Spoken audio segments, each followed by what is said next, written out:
ছোট মা, তুমি কি বৌরানির কথা ভাবছো? হ্যাঁ অভ্র, টেনশন হচ্ছে। তাহলে বৌরানি যখন বেরোচ্ছিল তুমি জিজ্ঞেস করলে না কেন কোথায় যাচ্ছে? ও আমাকে বলে গেল না অভ্র যে ফিরে এসে আমাকে জানাবে। তাহলে তাহলে এত টেনশন করছো কেন তুমি?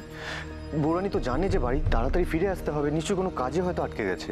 বুঝতে পারছো না অভ্র, গুরুমা বলেছেন যে বিপদ কনকের পিছু ছাড়বে না, যে কোনো সময় যে কোনো ঘটনা ঘটতে পারে।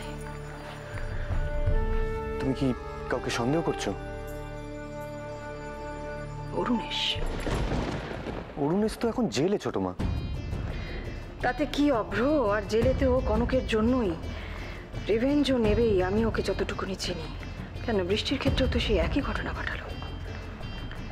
কিন্তু ছোট মা, জেলে থাকার পরও কি এরকম একটা ঘটনা ঘটানো পসিবল?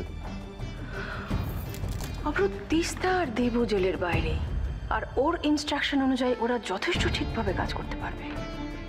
তাহলে তাহলে আমি একবার অলিকে ট্রাই করে দেখি। আমি সেই চেষ্টায় এতক্ষণ ধরে করছি অভ্র। রিং হয়ে যাচ্ছিল, ফোনটা ধরছে না। অরূপকে একবার ট্রাই করেছিলে?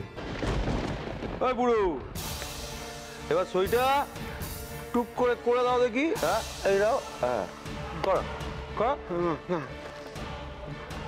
চুপ করে আছো কেন তুমি? সইটা করো বীরেশ্বর। না মানে, আরে কি আশ্চর্য, অটোগ্রাফ দেওয়ার জন্য লোকজন মুখিয়ে থাকে, এ তো দেখছি আমার বলতে বলতে মুখ লাগাই হবে। শেষবারের মতো বলছি, আমার ওই কাগজে তোমার সইটা চাই বীরেশ্বর। না হলে না টিপে ধরে টিপসই নিয়ে নেবো। কেন কেন বলো তো, কেন এরকম করে তোমরা ঠাট্টা করছো আমার সাথে? ঠাট্টা? ঠাট্টা করছো? তোমার সঙ্গে আমার ঠাট্টার সম্পর্ক করছো তো? এই শোনো বুড়ো, তোমার মতো একটা লোক, দুই দামড়া ছেলেমেয়ের বাবা, তাকে আমি বিয়ে করবার নাটকটা করেছি ঠাট্টা করবো বলে? বীরেশ্বর, তোমার স্ত্রী হিসেবে এমনি এই সমস্ত সম্পত্তির মালকিন আমি হব। তাও ভালো কথাই বলছি, সইটা করো, না হলে কিন্তু। পারবে না, পারবে না। আমাকে দিয়ে এরকম ভাবে জোর করে কোনো কিচ্ছু করাতে পারবে না। আর জোর করে কোনো লাভ নেই। সই করবে না? না, করবো না। করবে না তো? না, করবো করো না।